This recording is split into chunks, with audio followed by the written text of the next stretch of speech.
We had the cops called to our property because we had some people on our property that didn't belong there. We figured, since we asked them nicely to leave and they didn't, that we'd let the police handle it because, well, we didn't want it to go the other way. Now, at the time, I was open carrying. When the sheriff's deputy pulled onto the property, he looked, saw that I had a gun, and said, "Why didn't you tell dispatch you had a gun?" Well, at that time, he was joined by another sheriff's deputy. Hint, hint, I knew the other deputy. I looked at the first sheriff's deputy and I said, "Why did you not read the call notes?"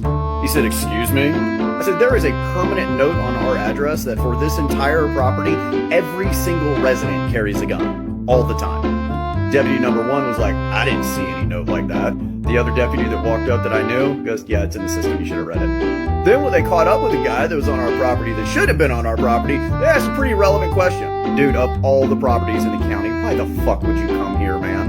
The poor guy was like, "I had no idea."